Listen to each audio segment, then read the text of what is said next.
مولاي صل وسلم دائما أبدا على حبيبك خير الخلق كلهم. مولاي صل وسلم دائما أبدا على حبيبك خير الخلق كلهم. مولاي صل وسلم دائما أبدا. کئی نسلیں دیکھی، آئندہ نسل بڑھتی گئی. انہی کے 4 بیٹوں کا ذکر تورات میں بھی ہے، انجیل میں بھی ہے اور قرآن نے بھی اشارے دیے. 3 بیٹے مسلمان ہوئے، ایک اسلام نہیں لایا، جسے کنعان یا یام کہتے ہیں. وہ اسلام میں نہیں آیا اور کفر پہ مر گیا. قرآن مجید نے اس کا پورا واقعہ نقل کیا. دیکھیے کیسی یہ لوگ تھے کہ ان کا کوئی واقعہ بھی ہو قرآن نقل کرتا تھا. قرآن مجید نے حضرت نوح علیہ السلام کی دعا بھی نقل کی کہ بیٹے کے لیے مانگی تھی، اور یہ بھی کہا کہ یہ دعا مانگنے والی نہیں ہے. معلوم ہوا لوگوں کو پیغام دیا کہ اگر تم کوئی دعا مانگتے ہو اور رب کے ہاں وہ قبولیت کی سند نہیں پاتی اور قبول نہیں ہوتی تو بد دل نہ ہوا کرو. نوح علیہ السلام سے بھی ایسا واقعہ ہوا تھا. حقیقی بیٹا تھا، کہا بھی تھا کہ اے اللہ یہ میرا بیٹا ہے. قرآن کہتا اللہ من اہلک، اے نوح یہ تیری اولاد ہی نہیں. کتنا سخت حکم آیا. بیٹا تھا. قرآن کہتا ہے اولاد تو وہ ہوتی ہے جو نیک ہو، اولاد تو وہ ہوتی ہے جو فرما بردار ہو، اولاد تو وہ ہوتی ہے جو ایمان والی نہ ہو. جو ایمان ہی نہ لائے وہ اولاد کیا ہو. قرآن نے بیٹے کو خاندان کا حصہ ماننے سے انکار کر دیا. یہ بات آج کے مسلمان کو بھی یاد رکھنی. آج بھی تربیت اولاد میں ذہن میں رہنا چاہیے کہ بگڑنے والے بڑوں کے بیٹے بھی ہو سکتے ہیں، لیکن وہ اللہ کے قبولیت نہیں پاتے. نوح علیہ السلام اپنی قوم میں آئے، تبلیغ شروع کی، نبوت کا اعلان فرمایا، لیکن قوم بگڑ چکی تھی. سوچئے انسان کس طرح بگڑتا ہے کہ 7 نسلیں گزری تھیں اور بگڑ گئے. اب بھئی 7ویں نسل آئی ہے پیدا ہونے سے. آدم علیہ السلام کے بعد ابھی تو 7ویں نسل ہے، لیکن کیا ہے کہ بگڑ گئے. قرآن مجید نے ان کے بگڑنے کا تذکرہ کیا. قرآن کہتا ہے وَلَقَدْ أَرْسَلْنَا نُوحًا إِلَىٰ قَوْمِهِ، بے شک ہم نے نوح علیہ السلام کو ان کی قوم کی طرف رسول بنا کے بھیجا. ہم نے رسول بنایا. کیوں بنایا؟ انی لکم نذیر مبین، کہ جا کے کہہ دیں کہ لوگوں میں تمہیں ڈرانے آیا ہوں اور سچا ڈرانے آیا. کوئی دعویٰ غلط نہیں کر رہا ہوں، تمہیں ڈراتا ہوں جو تمہارے اعمال ہیں. اعمال کیا تھے؟ بت پوجنے لگ گئے. 5 بتوں کا تو قرآن مجید نے ذکر کر دیا. 5 کا تو نام لے لیا قرآن، یغوث، یعوق، نصر، ود، سوا. قرآن نے 5 کا نام لیا کہ یہ وہ لوگ بت تھے اور یہ اتنے پھیلے. اور حیرت ہے کہ یہ بت اتنے دیر تک برسر اقتدار رہے کہ نبی صلی اللہ علیہ وسلم کے زمانے میں جب تبوک کی جنگ ہو رہی تھی، حضرت علی کرم اللہ وجہ الکریم مقابل پہ نکلے تھے، تو وہ جو سامنے آیا تھا وہ عبد ود تھا. اس کا نام ود کا غلام ہے، اور ود وہ بت تھا جو حضرت نوح علیہ السلام کے زمانے میں تھا. معلوم ہوا ان کی لگاتار پیروکار چلتے رہے ہیں، یغوث کے، نصر کے. قرآن مجید نے ان کے تذکرے بھی کیے. تو کہا کہ میں تمہیں ڈرانے آیا کہ یہ بدعمالیاں چھوڑ دو. معلوم ہوتا ہے کہ نبی کا سب سے پہلا کام یہ ہوتا ہے کہ برائیوں سے بچائے.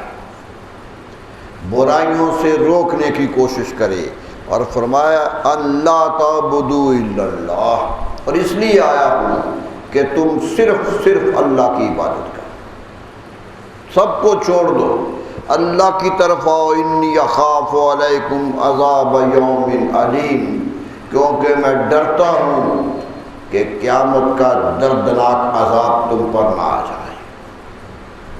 یعنی نبی باخبر کر رہا ہے، اور عذاب آخرت سے حضرت نوح علیہ السلام سے لے کر رسول اکرم صلی اللہ علیہ وسلم تک ہر آنے والا نبی اور ہر رسول قوم کو ڈراتا رہا،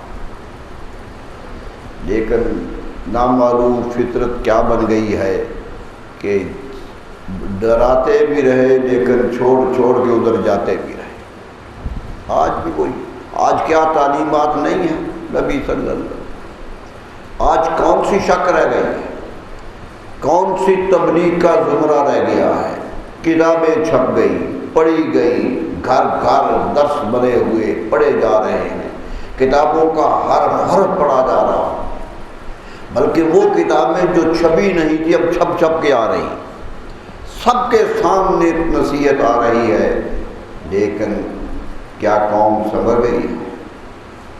کیا قوم دین پر آ گئی ہے؟ میرے دوستو، یہی سوال ہے جو ہمیں اپنے دل سے پوچھنا چاہیے کہ کیا وجہ ہے کہ قرآن ہاتھ میں ہے، حدیث سامنے ہے، اور نافرمانی ہو رہی ہے، اور نبی صلی اللہ علیہ وسلم پر قربان ہونے کے دعوے بھی ہو رہے ہیں کہ ہم ان کے عاشق ہیں، قربان ہو جائیں گے، لیکن چھوٹا سا حکم آ جائے تو ماننے کو تیار نہیں۔ چھوٹا سا حکم آ جائے، ایک مفاد پہ زد پڑ جائے، انسانی مفاد اتنا دلیر ہو گیا ہے کہ چھوٹے سے مفاد پر بھی زد پڑے تو انسان تمام تعلیمات بھول جاتا۔ یہ ہے جو ہر قوم کا رویہ رہا۔ میرے دوستو، یہ تو خوش قسمتی ہے کہ نبی صلی اللہ علیہ وسلم کی امت ہے کہ عذاب نہیں آ رہا، ورنہ نبی تو برملا کہتے رہے کہ عذاب علیم آئے گا، ایسا دن آئے گا کہ دردناک عذاب آئے گا۔ فقال الملأ الذین کفروا من قومہ ما نراک الا بشر مثلنا وما نراک اتبعک الا الذین هم اراذلنا بادی الرأی وما نرى لكم علینا من فضل بل نظنکم کاذبین۔ یہ دعوے تھے کفر کے، 3 دعوے کیے۔ پہلی بات کہی کہ نوح علیہ السلام تمہاری بات کیوں مانیں، تمہاری تبلیغ پر عمل کیوں کریں، ہم تو تمہیں اپنی جیسا بشر سمجھتے ہیں۔ سب سے بڑی خرابی انسانی فطرت کی یہ ہے کہ وہ نبی کو بھی اپنے جیسا سمجھنے لگ جائے۔ کیا ہم بھی ایک باپ کے بیٹے تھے، تم بھی ایک باپ کے بیٹے ہو، ہم بھی یہاں پڑے ہیں، تم بھی یہاں پڑے ہو، چلتے پھرتے تم۔ قرآن کہتا ہے میرا نبی تبلیغ کرتا ہے تو کہتے ہیں یہ نبی کیا ہے، بازاروں میں چلتا ہے، کھاتا پیتا ہے، اس طرح ہم کھاتے پیتے۔ قرآن اس کا ذکر کر رہا ہے۔ نوح علیہ السلام کو سب سے بڑا الزام کفر کی طرف سے یہی آیا تھا کہ اِنَّا نَرَاكَ إِلَّا بَشَرٌ مِثْلُنَا، تمہیں ہم اپنا جیسا بشر سمجھتے ہیں، کہ ایک تم میں فرق کیا ہے، تمہاری بات کیوں مانے۔ یاد رکھ لیجئے، بات تبھی مانی جاتی ہے جب جس کی بات معتبر ہو اسے بہتر فضیلت دی جائے، اس کی عظمت تسلیم کی جائے، کیونکہ وہی ہوتا ہے کہ ماننے والا جو منوا رہا ہے اس سے اپنے آپ کو چھوٹا سمجھے تو مانتا ہے، ورنہ نہیں مانتا۔ پہلی بات انہوں نے کہی کہ ہمارے جیسے ہو، یہی رہے ہو، 50 سال ہم نے آپ کو دیکھا ہے، یہاں چلتے پھرتے رہے ہیں۔ اور پھر کہا کہ جو آپ کو مان رہے ہیں، اتباع کر رہے ہیں، وہ سارے ذلیل قسم کے لوگ ہیں، چھوٹے لوگ ہیں، بڑے لوگ ہی نہیں۔ دوسرا سوال ہر نبی پر یہی ہو، کہ جو ماننے والے ہیں وہ دولت مند نہیں ہیں، جو ماننے والے ہیں وہ بڑے نہیں ہیں۔ یہ سوال نوح علیہ السلام پر ہی نہیں ہوا، نبی صلی اللہ علیہ وسلم پر بھی ہوا۔ یہی کہتے تھے مکے والے کہ یہ بلال مسلمان ہو گئے، یہ سلمان مسلمان ہو گئے، یہ عمار مسلمان ہو گئے، یہ تو ہمارے غلام ہیں، یہ تو ہمارے غلام ہیں۔ حتیٰ کہ یہاں تک کہہ دیا کہ اے نبی صلی اللہ علیہ وسلم، ہم آپ سے کچھ بات کرنا چاہتے ہیں کہ آپ نے جو دعویٰ کیا اس بارے میں کچھ گفتگو بھی کرنا چاہتے ہیں، لیکن ہم آپ کے دربار میں، آپ کی مجلس میں اس لیے نہیں آتے کہ یہاں چھوٹے لوگ بیٹھے ہوتے، یہ لوگ یہاں ہوں گے تو ہم کیسے بیٹھ سکیں؟ امیہ بن خلف بلال کے سامنے بیٹھ جائے، یہ کیسے ہو سکتا؟ یہ ممکن کیسے ہے؟ جسے وہ پتھر پر لٹا کے مارتا بھی ہے تو کوئی سننے والا نہیں ہے، کوئی فریاد سننے والا نہیں ہے، کوئی ہاتھ روکنے والا نہیں ہے۔ وہ میرے سامنے بیٹھ جائے اور میں باتیں کروں، یہ کیسے ہو سکتا ہے؟ یہ خمار جو ہے انسانیت کا، یہ انسان کا جو خمار ہے، یہ ہمیشہ راہ راست سے بھٹکا دیتا، ہمیشہ بھٹکا دیتا۔ انسان سوچے تو صحیح، قرآن کہتا کیا کر لو گے؟ کتنے بڑے بن گئے، آسمانوں پہ پتنگیں اڑا لو، جہاز اڑا لو، آسمانوں پہ چلے جاؤ، آخر تو زمین کا ٹکڑا ہی ملنا ہے، آخر تو وہی زمین ہے جس میں آنا ہے۔ فرعون کی لاش پڑی آج بھی کہہ رہی ہے نا کہ میں بھی بادشاہ تھا، خدا کہتا تھا، آج دیکھو کیسے پڑا۔ آثار بتا رہے ہیں، ان کے عمارتیں رہ گئی وہ نہ رہے، عمارتیں بڑی سے بڑی رہ گئی دنیا میں، لیکن بنانے والے نہ رہے۔ کیوں؟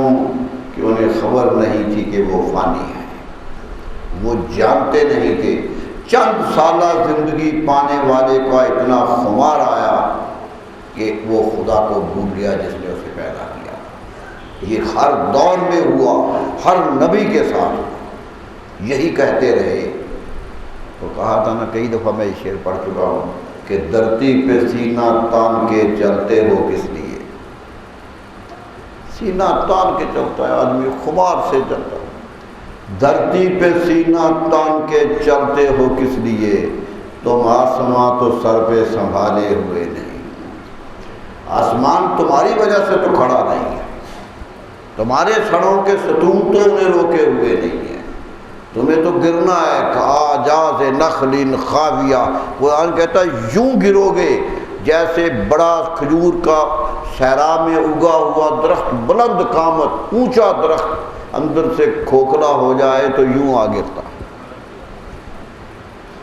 فرمایا یہ باہر سے تو نشو نما کرو گے، باہر سے تو اپنے آپ کو سنبھال کے رکھ لو گے، اندر کا کیا کرو گے؟ اندر تو ہمارے ہاتھ میں ہے، کیا کرو گے؟ کوشش کر کے دیکھ لو، حکما کی قطار لگا کے دیکھ لو، موت پھر بھی آئے گی۔ علاج کرنے والے بھی مر گئے۔ آپ کو میں نے سنایا تھا، مولانا روم نے بڑی خوبصورت بات کہی۔ مولانا روم کہتے ہیں کہ افلاطون کا بیٹا بیمار ہو گیا۔ افلاطون حکما کا سرتاج سمجھ آتا ہے آج بھی دنیا، یعنی اسلام سے 4000 سال پہلے کا آدمی آج بھی دنیا میں معتبر ہے۔ کہتے بیٹا بیمار ہو گیا، بیوی نے کہا بیٹا بیمار ہے، کیا نے کہا فلاں دعا دے دو، دی آرام نہ آیا، بیوی نے گلا کیا کہ ٹھیک نہیں ہوا، پھر علاج کیا، پھر دیا دعا، دیتا چلا گیا، جتنے نسخے یاد تھے آزماتا چلا گیا، لیکن بیٹا بیمار ہی ہوتا چلا گیا، اور آخر یہ آیا کہ مر گیا۔ افلاطون کا بیٹا اس کے سامنے مر گیا، بہت پریشان ہوا، دعائیاں جتنی بنائی تھی گٹھری باندھی اور سر پہ لگ کے چل پڑا۔ راستے میں ایک ملا کہ کہاں جا رہے ہو؟ کہنے لگا ان دعائیوں سے لاکھوں کی زندگی بچائی ہے، لاکھوں کا علاج کیا ہے، لیکن بیٹے کا علاج نہیں ہو سکا، ان دعاؤں کا کیا فائدہ ہے، دریا میں پھینکنے جانا۔ سب کچھ پھینک دوں گا کہ یہ کام نہیں آیا۔ اس نے کہا ان دعاؤں کو کیوں پھینکتے ہو؟ ان کا قصور کیا ہے؟ ان کا قصور کیا ہے؟ یہ تو اللہ نے ان میں شفا رکھی ہے، جتنی رکھی ہے اتنی کام کرتے۔ کہنے لگا نہیں یہ اچھے نہیں ہیں۔ کہنے لگا اگر جاننا چاہتے ہو تو یہ دیکھو دعائیں۔ کہتے ہاتھ میں ساری دعائیں دیکھ پر کرا دیں کہ یہ پڑیاں دی تھی نا، یہ نسخے تجویز کیے۔ کہنے لگا اسرائیل ہوں، اللہ کا حکم تھا اسے لے جانا ہے، میں نے اندر جانے ہی نہیں دی۔ تو اندر پھینکتا رہا، میں روکتا رہا، کیونکہ قدرت کا فیصلہ یہی تھا، نقصان ان جڑی بوٹیوں کا نہیں ہے، تیری تقدیر کا فیصلہ یہ ہے جو انسان کو سمجھ لینا چاہیے۔ یہی ہے۔ وہ کہنے لگے ہم چھوٹے دیکھتے ہیں، یہ کیا کما کے آتے ہیں؟ نبی صلی اللہ علیہ وسلم جو چھوٹا آتا تھا اس سے زیادہ پیار کرتے تھے۔ یہی حکمت تھی، چھوٹوں سے پیار کیا، اتنا پیار کیا کہ چھوٹے کہتے تھے کبھی بیٹھ کے کہ ہمیں سمجھ نہیں آتی رسول اللہ پیار کس سے زیادہ کرتے۔ جو جاتا ہے پیارا ہی ہوتا ہے، یہ نہیں کہ بڑوں کا خیال نہیں رکھا۔ فرمایا بڑے بھی انسان ہیں، یہ بھی انسان ہے۔ اللہ اللہ، یہ نہیں۔ حضرت فاروق اعظم کا جملہ اتنا مشہور جملہ ہے تاریخ کا، ہم نہیں کہتے، یورپ کے مورخین اس جملے کا ذکر کرتے ہیں کہ مسلمانوں کے خلیفے کی قوت دیکھو کہ حضرت عمر بن عاص رضی اللہ عنہ گورنر مصر، گورنر ہے مصر کے، صحابی ہیں، بیٹا بھی صحابی ہے، بدر کے صحابی ہیں، اتنے بڑے ہیں، فتح کیا ہے مصر کا، فاتح مصر آج تک ان کا لقب ہے۔ بیٹے نے ذرا کسی کے ساتھ زیادتی کی تو بلا لیا، مصر سے مدینہ منورہ بلا لیا، بیٹے کو بھی بلایا اور باپ کو بھی بلا لیا۔ یہ فاروقی عدل ہے، بلا لیا۔ کہہ سکتے ہیں آج کا کہنے والا کہ قصور تو بیٹے نے کیا تھا، باپ کا کیا قصور تھا؟ آج یہی کہا جا رہا کہ بیٹا کرتا ہے، باپ کا کیا قصور ہے؟ ارے پالنے والوں تم بھی تو دیکھو کیسے پال رہے، اسے یہ جرت کہاں سے آئی ہے؟ گھر کے ماحول نے اسے جرت دی ہے، تمہاری تربیت نے اسے جرت دی ہے کہ نافرمانی ہے۔ اگر اس کی نیکی کا اجر لینا چاہتے ہو بیٹے کی کا، تو برائی کا گناہ بھی لو۔ اگر وہ غلط کر رہا ہے تو سوچو تو صحیح کیا غلطیاں ہیں۔ تو کیا ہوا؟ پکڑ لیا، دونوں کو بلا لیا اور ایک جملہ کہا جو ہٹی نے بڑی لائنوں میں لکھا، تاریخ عرب میں امریکن ہے، بڑی لائن میں لکھا کہ کہنے لگے متا استعبدتم الناس وقد ولدت امہاتہم احرارا۔ عمر بن عاص یہ بتاؤ کہ تم نے لوگوں کو کب سے غلام بنایا ہے؟ کب سے فیصلہ ہوا کہ یہ تیرے غلام ہیں؟ حالانکہ ان کی ماں نے تو انہیں آزاد پیدا کیا تھا، یہ تو آزاد دنیا میں آئے تھے، کسی کا غلام بن کے نہیں آئے تھے۔ تم نے کب سے فیصلہ کر لیا ہے کہ یہ غلام ہے؟ معزول کر دیا، منصب سے ہٹا دیا۔ یہ تھا انصاف۔ لیکن ہمیشہ کفر کا دعویٰ یہی ہوتا ہے کہ ہم بڑے ہیں، یہ چھوٹے ہیں، یہ کمینے ہیں، یہ ان کی ذاتیں بہت چھوٹی ہیں، یہ گھروں میں چھوٹے ہیں، انہیں کھانے کو نہیں ملتا ہے۔ میرے دوستو، بھوکے رہنے والے بھی دنیا کے امام بنے ہیں، بھوکے رہنے والے بھی، روٹی نہیں ہے۔ وہ کیا میں نے شعر پڑھتا تھا، نالین شکستہ ہے تو بوسیدہ کبا ہے، جوتا بھی ٹوٹا ہوا ہے، قمیص بھی پھٹی ہوئی ہے، نالین شکستہ ہے تو بوسیدہ کبا ہے، یہ بادشاہ سلطنت ہر دو سرا ہے، یہ بادشاہ سلطنت ہر دو سرا ہے۔ قاسم ہے دنیا کی ساری تقسیم ان کے ہاتھ سے ہو رہی ہے۔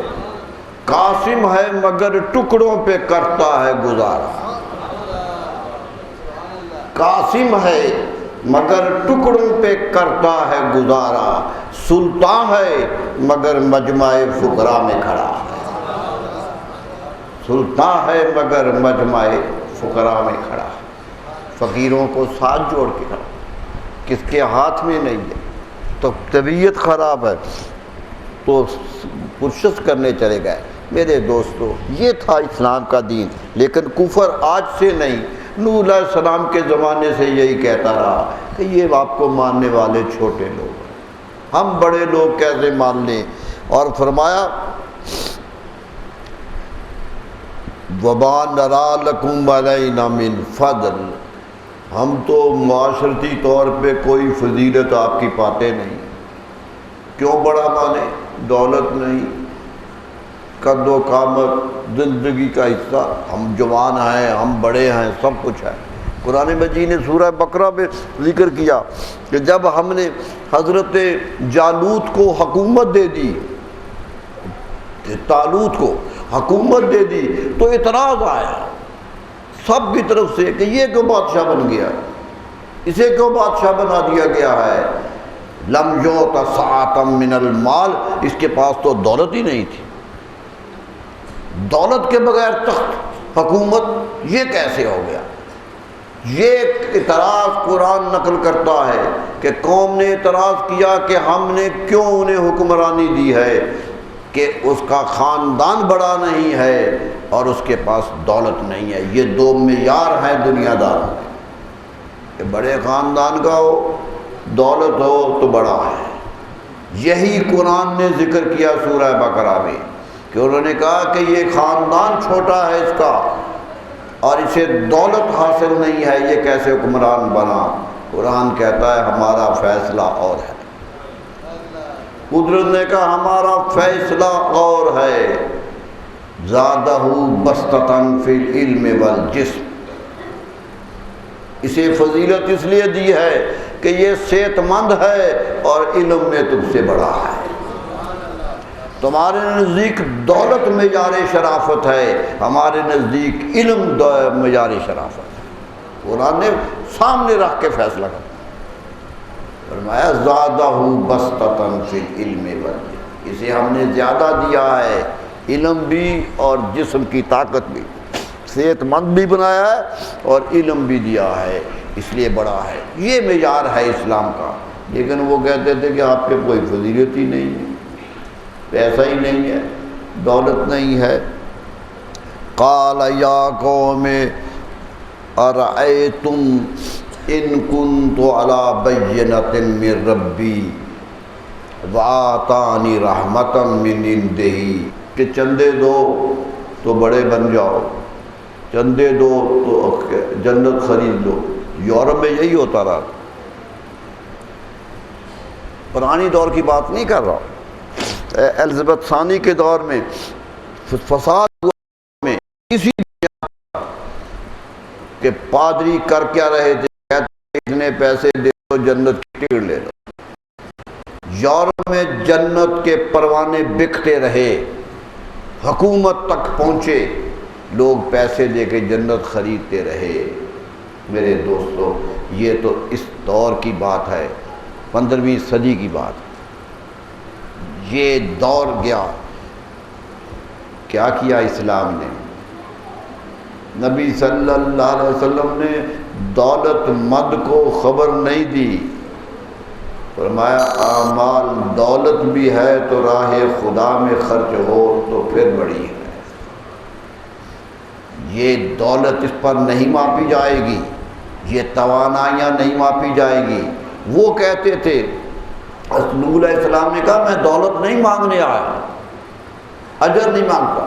قرآن مجید پڑھیے غور سے، اگر جب کسی نبی کا ذکر آیا ہے اس کے بعد میں یہ جملہ آیا ہے کہ لا اسأل علیکم اجرا، میں اس کا اجر نہیں مانگتا، میں نہیں مانگتا کہ اس کا اجر دو، اس کا بدلہ دو کہ تمہیں تبلیغ دی ہے۔ آج تبلیغ کیوں ناکام ہو رہی؟ آج کیوں نصیحتیں ناکام ہو رہی ہیں؟ کہ آج نصیحتیں دولت کے بلبوتے پہ نہیں جا رہی، آج دولت معیار بن گیا ہے، آج جس کے پاس زیادہ دولت ہے وہ بھی آگے ہے۔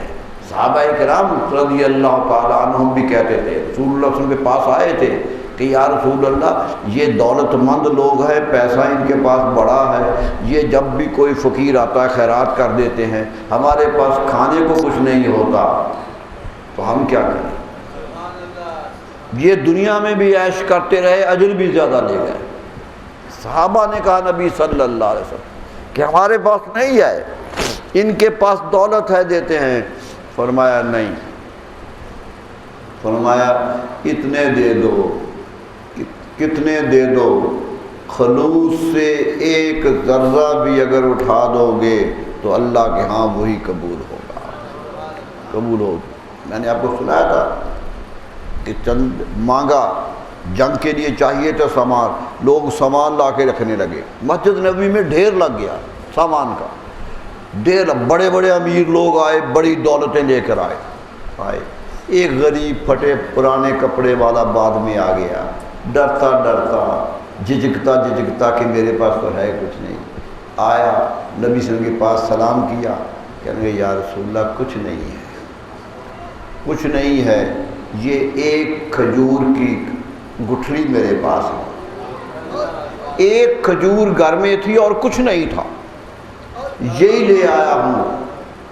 آپ نے ہاتھ سے پکڑی کھجور، صحابہ کرام کو متوجہ کیا اور اس ڈھیر کے اوپر رکھ دی، فرمایا تیرا اجر سب سے زیادہ۔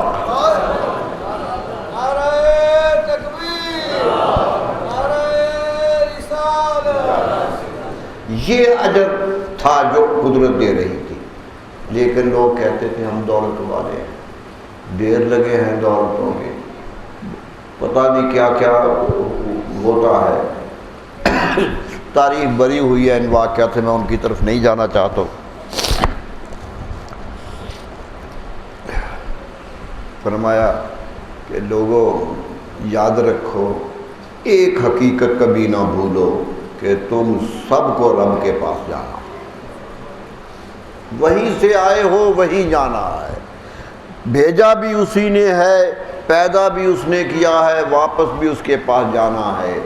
بتاؤ گے کہ اس نے کیسے بھیجا تھا اور تم اس کے پاس کیسے جا رہے ہیں؟ بھیجا تھا، نبی صلی اللہ علیہ وسلم سے پوچھا یا رسول اللہ ایک ناکام سا آدمی ہے، گناہ گار سا آدمی ہے، اس کے گھر بیٹا پیدا ہوا، ایک ولی اللہ اس کے گھر بیٹا پیدا ہوا، اب بیٹوں میں فرق ہے یا نہیں ہے کہ بیٹا ایک ولی کے گھر پیدا ہو رہا ہے، ایک عبدور؟ فرمایا کل مولود یولد علی الفطرہ، یاد رکھو ہر بچہ پیدا ہونے والا اسلام پہ پیدا ہو،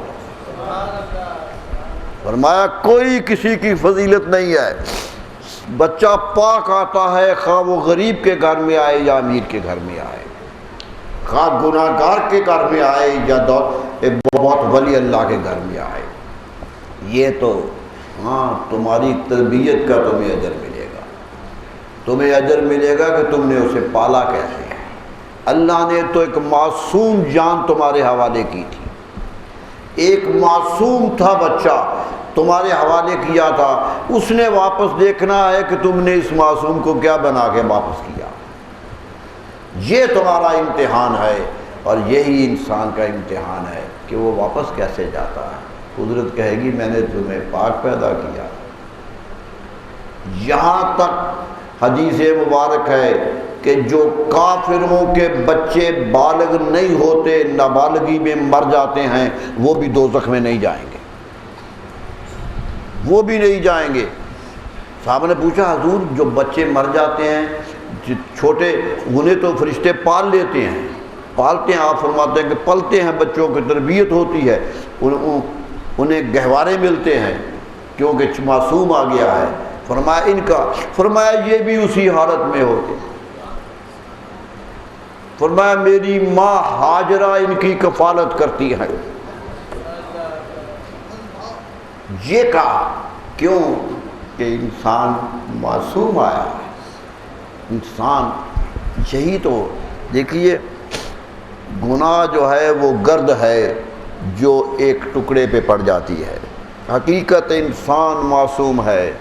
جس طرح ایک موتی کا دانہ، چمکتا ہوا دانہ سفید ہوتا ہے، اسے نالی میں ڈال دو تو غلاظت چڑھ جاتی ہے اوپر، لیکن اگر ایک صاف پانی کا ریلا آ جائے تو پھر چمک اٹھتا ہے.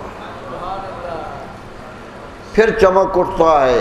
چمکنا اس کے مقدر میں ہے، لیکن ماحول ابواہ یحودان ہی اور ینصران ہی اور یمجسان ہی. فرمایا ہر بیٹا اسلام پہ پیدا ہوتا ہے. باپ ہے جو خرابی کرتا ہے، کبھی یہودی بنا دیتا ہے، کبھی عیسائی بنا دیتا ہے، کبھی مجوسی بنا دیتا ہے. یہ تو تربیت اولاد کا مسئلہ ہے. میں کئی دفعہ یہ بات کہتا ہوں، ہمارے پاس آتے ہیں بوڑھے، کئی لوگ آتے ہیں، یہ بچہ نافرمان ہو گیا، نافرمانی کرتا، بات نہیں مانتا. ٹھیک ہے، باپ کی بات ماننی چاہیے، نصیحت، لیکن ذرا اپنے گریبان میں بھی تو جھانک کے دیکھو. پیدا ہوتے اس کا فرض نہیں تھا اطاعت کرنا، پیدا ہوتے تیرا فرض تھا اسے پالنا. فرض تیرا شروع ہوا تھا. جب تک وہ بالغ نہیں ہوتا باپ کا فرض ہے، جب بالغ ہوتا ہے تو پھر اس کے فرض شروع ہوتے ہیں. ارے بعد کے فرضوں کا تقاضا کرتے ہو، پہلے فرضوں کو نظر انداز کرتے ہو. خدمت، حقوق والدین کا تذکرہ ہوتا ہے، حقوق اولاد کا تذکرہ نہیں ہوتا کہ بچے کا بھی حق ہے. پیدا ہوا ہے تو باپ پر حقوق ہے. نبی صلی اللہ علیہ وسلم فرماتے بچے کا حق ہے کہ اسے صحیح تربیت دی جائے، اس کا حق ہے کہ اسے صحیح طریقے پہ چلنے کا حوصلہ دیا جائے. فرمایا اسے برائیوں سے بچایا جائے، یہ تمہارا حق ہے. اور اگر تم حق ادا نہیں کرتے ہو تو پھر حق کا مطالبہ کیوں کرتے ہو؟ پھر حق کا مطالبہ کیوں کرتے ہو کہ مجھے حق نہیں دیا؟ تم نے تو اس کے پہلے حق مار لیے سارے کے سارے. آج کا المیہ، ٹھیک ہے بعض گھرانوں میں بچے باغی ہو رہے ہیں، لیکن میرے نزدیک آج کا المیہ باپ سے شروع ہوتا ہے کہ وہ اپنی اولاد کی تربیت نہیں کر رہا، نہیں دیکھتا ہے کہ اس کے عادات کیسے ہیں.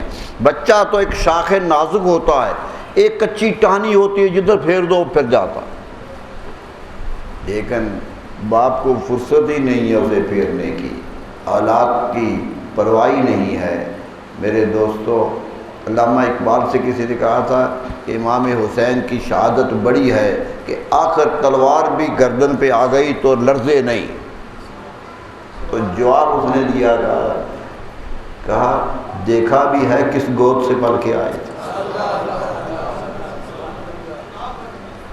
یہ اس گود کی کرامت ہے، یہ اس تربیت کا صلہ ہے کہ بیٹا میدان میں بھی کھڑا ہے. جسے تربیت ہی نہیں ملی اسے میدان میں کھڑنے کا مطالبہ کیسا کرے گا؟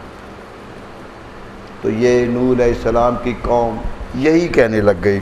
فرمایا تم مجھے پھر گھر سے نکال بھی دو، شہر سے بدر بھی کر دو تو اللہ میری مدد کرنے والا ہے. یہ حوصلہ نبی کا ہوتا ہے کہ کچھ ہو جائے، ملک چھوڑنا پڑ جائے، لیکن اللہ پہ بھروسہ نہ ٹوٹے. غاروں میں جانا پڑے تو پھر بھی یہی ہوا. حضرت نوح علیہ السلام تبلیغ کرتے رہے، بات تو لمبی ہے، قرآن پاک نے کئی جگہ 43 جگہ قرآن نے حضرت نوح علیہ السلام کا ذکر کیا، ایک جگہ نہیں، بار بار ذکر کیا. کیوں کہ یہ جد اول ہیں.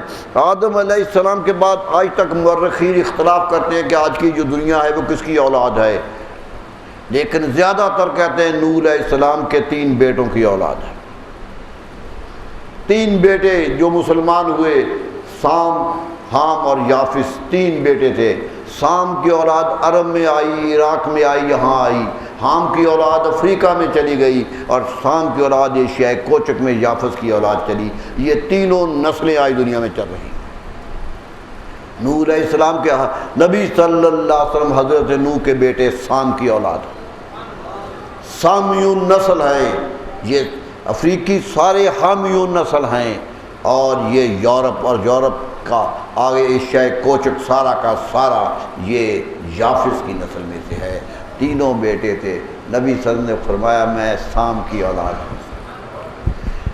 ایک بیٹا اللہ نے، بڑا بیٹا تھا، سب سے بڑا بیٹا تھا نوح علیہ السلام کا سام، اسی سے سامی النسل سیمیٹیز کے نام سے آج تک دنیا میں نسل موجود ہے۔ تو کیا ہوا؟ تبلیغ کرتے رہے، نہیں مانے۔ یہ بدقسمتی ہوتی ہے۔ غور کیجئے، قرآن کہتا ہے کہ ماننے کو تیار نہیں ہوئے، انکار کرتے رہے، حتیٰ کہ 950 سال گزر گئے تبلیغ کرتے۔ 950 سال کی محنت کے بعد نتیجہ کیا نکلا کہ اتنے آدمی مسلمان ہوئے جتنے ایک کشتی میں آ سکتے۔ ایک کشتی میں لوگوں نے کہا 40 تھے، کسی نے کہا 60 تھے، لیکن معتبر روایت یہ تھے کہ 80 تھے۔ 80 سے زیادہ مسلمان نہیں ہوئے۔ کشتی 3 منزلوں کی بنائی گئی، حکم مل گیا۔ قرآن کہتا ہے وَاصْنَعِ الْفُلْكَ، اے نوح کشتی بناؤ۔ خود قرآن حکم دے رہا ہے سورہ ہود میں، ایک کشتی بناؤ۔ آپ کشتی بنانے لگے، پترے جوڑنے لگ گئے، تو گزرتے تھے کافر تو مذاق کرتے تھے کہ یہ کس لیے بنا رہا ہے، یہاں تو خشکی ہے، یہاں تو پانی ہے ہی نہیں، یہ ریت میں کشتی کیوں بنا رہے ہیں؟ مذاق کرتے تھے۔ نبی کام کر رہا ہے اور قوم مذاق کر رہی، چاروں طرف ٹھٹھا کر رہے ہیں، استہزاء کر رہے ہیں۔ حکم آیا نوح علیہ السلام کو، کہہ دیجئے آج تم مذاق کرتے ہو، چند دن ٹھہر جاؤ، ہم تم پر مذاق کریں گے، ہم بتائیں گے کیوں بنا رہے ہیں۔ کشتی بنی، 3 منزلہ کشتی بنی۔ نچلی منزل میں جانور رکھے گئے، ہر جانور کی نسل کا ایک جوڑا رکھ دیا گیا، نسل بن جائے۔ دوسری منزل پہ انسان تھے جو 80 آدمی تھے، اور تیسری منزل میں پرندے تھے جو نسل بچانی تھی۔ 3 منزلہ کشتی تیار ہوئی، 325 فٹ لمبی کشتی تھی آج کے حساب سے۔ مورخین کہتے ہیں 87.5 فٹ چوڑی تھی اور 52.5 فٹ اونچی تھی۔ کشتی کی پیمائش بھی موجود، لمبی چوڑی اونچی کتنی تھی۔ اور حیرت کی بات ہے کہ اس دور میں کشتی کے آثار، کچھ ٹوٹے ہوئے پترے اور کچھ لکڑیاں مل گئی۔ آج لوگ وہاں جا رہے ہیں اور دیکھیں، کوہ جودی پر کھائی کشتی، یہ جودی پہاڑ ہے میرے عرب میں، میرے دوستو کردستان کا علاقہ ہے، اور اسی علاقہ، یہی وہ علاقہ جو عراق اور کا درمیانی علاقہ۔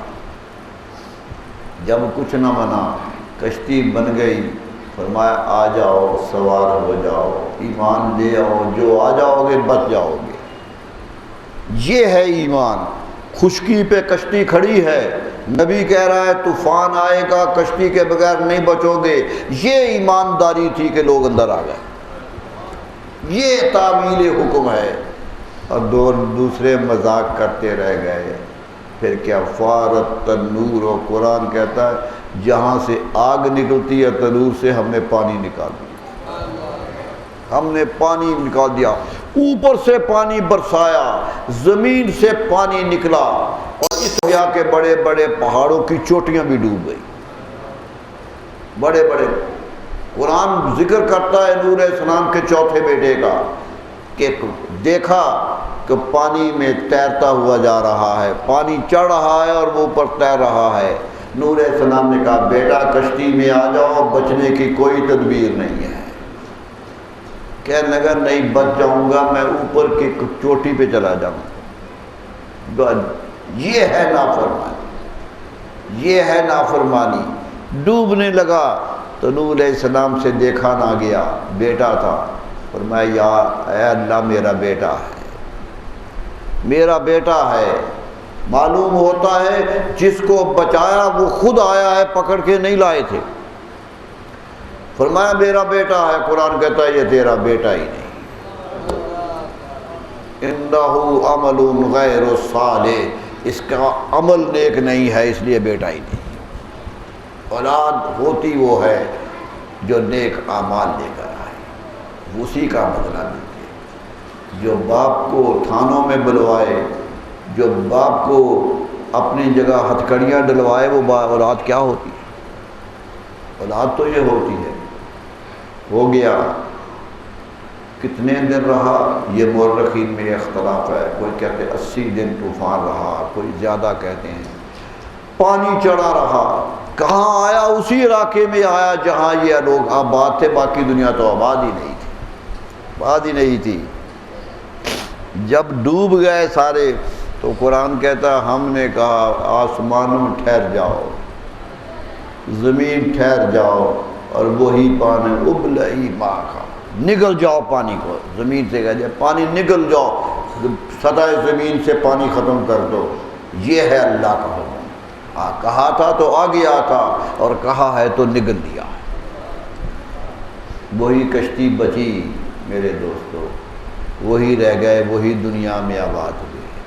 نوح علیہ السلام تک یہ تقریباً 600 سال کی تبلیغ کے بعد کشتی کا واقعہ پیش آیا، اور اس کے بعد بھی 350 سال نوح علیہ السلام تبلیغ کرتے رہے۔ یہ ہے واقعہ قرآن جو بار بار بیان کر رہا ہے، لیکن جو اس کی حکمت ہے وہ سورہ نوح میں ہے۔ انشاءاللہ اگلے جمعے کہیں گے کہ سورہ نوح میں اس کا نتیجہ کیا قرآن نکالتا ہے، ہمیں کیا دیتا ہے، ہمارے لکھے پیغام ہے۔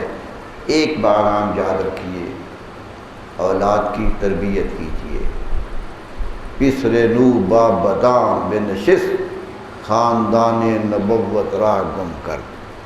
شیخ سعدی کہتے ہیں نوح علیہ السلام کا بیٹا بروں میں بیٹھ گیا تھا، نبوت کا خاندان کا اثر بھی ختم ہو گیا، گم ہو گیا تھا خاندان نبوت۔ اس لیے فخر نہیں چاہیے۔ آج فخر ہوتا ہے میں فلاں خاندان کا بڑا ہوں، بڑا احترام ہے خاندانوں کا، یقیناً احترام ہے، بڑے ہیں خاندان، نسبتیں بڑی ہوتی ہیں، لیکن نسبت رکھنے والوں کو بھی خاندانوں کی عظمت کا احساس رہنا چاہیے، احساس رہنا چاہیے۔ حضرت مجدد الثانی جب غصے میں آتے ہیں کسی چیز کو دیکھ کر تو بڑی تیز تحریر لکھتے ہیں، ان کی تحریر قلم بڑا تیز ہو جاتا ہے۔ شاہ ولی اللہ محدث دہلوی سے پوچھا کہ مجدد صاحب کا قلم بڑا تیز ہو جاتا ہے، بہت غصے سے لکھتے ہیں، وہ ناراض ہوتے ہیں۔ فرمایا ان کی رگے فاروقی پھٹک اٹھتی ہے، نسل فاروق اعظم ہیں، اس لیے وہ شان آ جاتی ہے جو فاروق اعظم کی۔ یہ ہے کمال کہ انسان کے وجود سے اپنے بڑوں کی عظمت نکلے۔ یہ کیا ہوا کہ خاندان نبوت ہی ختم ہو جائے؟ یہ کیا ہوا کہ بڑوں کا کیا ہوا سارا کا سارا ختم کر دیا جائے، سارا۔ اس لیے میرے دوستو میں بار بار کہتا ہوں یہ واقعات قرآن ویسے نہیں بیان کر رہا، صرف ایک مقصد ہے کہ جو ان سے غلطیاں ہوئی ہیں تم سے نہ ہوں، جو ان کی نجات کا باعث بنا ہے ان کو اپناؤ، اور جو ان کے عذاب کا باعث بنا ہے ان کو چھوڑنے کی کوشش کرو۔ کہ یہ قرآن رسول اللہ صلی اللہ علیہ وسلم پر نازل ہوا ہے، لیکن قصے پرانے بیان کر رہا ہے۔ آدم علیہ السلام کا قصہ بار بار کہا، نوح علیہ السلام کا قصہ کہا، بہت سے نبیوں کے قصے بیان کیے۔ قصص نبیین اگر توفیق ہو تو نبیوں کے قصوں پر کتابیں بھی لکھی گئیں جو قرآن نے قصے بیان کیے۔ قصص النبیین، قصص الانبیاء کے نام سے کتابیں لکھی گئیں، اردو میں لکھی گئیں۔ توفیق ہو تو پڑھیے، پتہ چلے یہ نبی کیسے آئے تھے اور کیسے تبلیغ کرتے رہے اور ہم کیسے بھٹکتے رہے۔ اللہ تعالیٰ سے یہی دعا ہے کہ اللہ ان قصص نبیین سے نصیحت لینے کی کوشش کرے۔ ایک صرف بات کہنی ہے میرے دوستو، بدقسمتی یہ ہو گئی ہے کہ کفر ہمیشہ ہی اسلام کے خلاف بولتا ہے۔ اب بھی طوفان آیا ہوا ہے، رسول اکرم صلی اللہ علیہ وسلم کے بارے میں یورپ میں ایسا کچھ کہا جا رہا ہے اگرچہ میں اپنے علم کے بنیاد پہ یہ سمجھتا ہوں کہ وہاں کا سنجیدہ طبقہ ساتھ نہیں ہے، وہاں نہیں، وہاں کا لکھنے والا جب لکھتا ہے تو رسول اللہ صلی اللہ علیہ وسلم کی تعریف کرتا ہے۔ چارلس لائل نے، جب جیمز لائل نے کتاب لکھی تھی ہیرو اینڈ ہیرو ورشپ کہ دنیا کے ہیرو کون ہیں سب سے بڑے، تو اس نے پہلا نام رسول اللہ صلی اللہ علیہ وسلم، یعنی پڑھا لکھا طبقہ یہ کہہ رہا ہے۔ ابھی 100 important men of the world کتاب آئی کہ دنیا کے 100 بڑے آدمی پوری صدیوں میں کون سے پیدا ہوئے، جب سے انسان آیا ہے آج تک 100 بڑا آدمی اس نے گنا ہے۔ عیسائی ہے لکھنے والا، یورپ کا لکھنے والا ہے، لیکن پہلا نام رسول اللہ صلی اللہ علیہ وسلم کا لکھا ہے، اور نیچے حاشیے میں خود لکھتا ہے کہ مجھ سے میرے عیسائی بھائی پوچھ سکتے ہوں گے کہ تو عیسیٰ علیہ السلام کو نبی مانتا ہے، ان کو تو مانتا نہیں، ان کا نام پہلے کیوں لکھا؟ کہتا سوال ہو سکتا ہے مجھ پر، کہتا لیکن میں جواب یہ دیتا ہوں کہ تاریخ انسانی پر نظر ڈالیے، جس ایک وجود نے پوری انسانیت کو ہلا دیا ہے وہ ایک ہی وجود ہے، ایک ہی وجود ہے جس نے مکمل انسان کی رہنمائی کی ہے۔ وہ کہتا مجھے حیرت ہے پیدا ہونے سے لے کر قبر تک جانے تک انسان کی کوئی ضرورت نہیں ہے جو اس نبی کے زندگی میں نہیں۔ کہتا ہے اس لیے انقلاب ان کا آیا، لکھا عیسیٰ علیہ السلام کا بعد میں نام لکھا، پہلے رسول اللہ صلی اللہ علیہ وسلم۔ یہ لوگ لکھتے رہے۔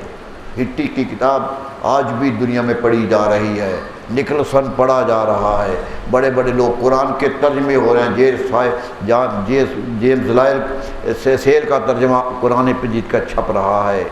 ابھی پچھلے دنوں آربری نے ترجمہ کیا ہے قرآن مجید کا انگریزی میں، ترجمے کر رہے ہیں، بعض تو ترجمے کرتے کرتے مسلمان ہو گئے۔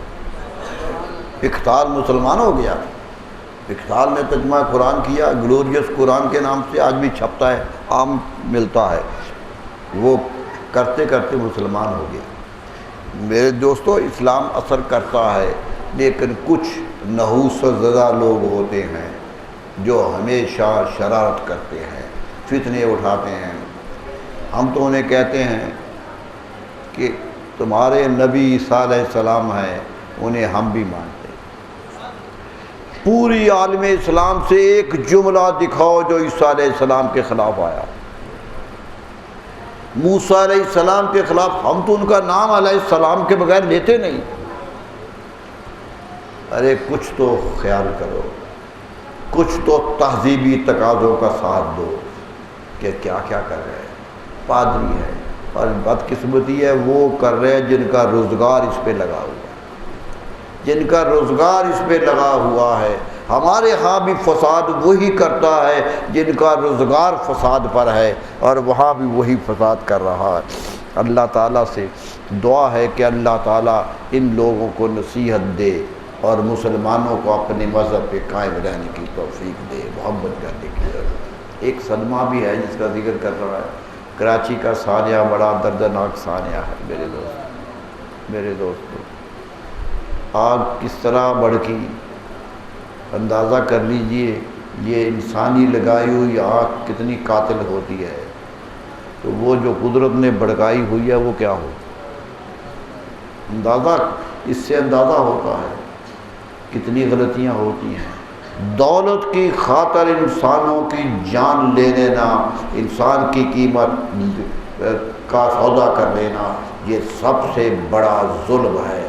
ایک انسان بچ جائے، قرآن کہتا ہے وَمَنْ أَحْيَاهَا كَأَنَّمَا أَحْيَا النَّاسَ جَمِيعًا، جس نے ایک جان کو بچا لیا اس نے پوری انسانیت کو بچا لیا۔ کتنا انتظام غلط۔ ایک گھر میں اگر کونے میں آگ لگے تو چاروں طرف نکلنے کے موقع ہوتے ہیں، کوئی ادھر بھاگ جائے، کوئی ادھر بھاگ جائے، اتنا بند کر کے قید کر کے رکھنا کہ بھاگنے کی جگہ بھی نہ رہے، بھاگنے کی جگہ بھی نہ رہے، دروازے رکھ کر بھی تالے لگا دینا کہ کوئی باہر نہ نکل سکے۔ اس کا مقصد ہے تم نے دوزخ قضا پہلے آباد کیا ہوا، تم نے اپنی دولت کی خاطر انسان کو مارنے کا فیصلہ کر لیا تھا۔ اللہ تعالیٰ سے دعا ہے کہ اللہ مرحومین کو صبر دے اور بدقسمتی یہ ہے کہ سارے غریب تھے، محنت کش تھے. ایک جوان کما رہا ہے، 4 پیچھے کھانے والے ہیں، ان کا کیا بنے گا؟ غریب پیچھے لوگ رہ گئے. کوئی امیر نہیں گیا، ارے مالک نہیں گیا، وہ باہر ہے. غریب لوگ تھے جن کا ہاتھ کی مزدوری سے کما کما کے شام کو بچوں کا پیٹ پالتے تھے. بڑے ہمت والے لوگ تھے کہ سارا دن محنت کرتے ہیں اور 2 لقمے خود کھاتے ہیں، 2 بچوں کو دیتے ہیں. یہ بہت بڑا کام ہے. دعا کیجئے اللہ مرحومین کو اپنے جوار رحمت میں جگہ دے، اور جو پیچھے رہ گئے اللہ ان کے لیے ایک عزت کا سامان پیدا کر دے. ان کے لیے عزت کا سامان. حقیقت یہ ہے کہ جب روتی ہوئی عورتیں ٹی وی اسکرین پہ آئی ہیں تو دیکھی نہیں گئی. عورتیں، بوڑھی بوڑھی عورتیں، جوان بچے دے دیے. قیامت آ گئی. اللہ تعالیٰ ایسی قیامتوں سے انسان کو محفوظ رکھے، ملک بچ کے رہے. اللہ تعالیٰ کرم و رحم فرمائے. وآخر دعوانا الحمدللہ. مولاي صل وسلم دائما أبدا على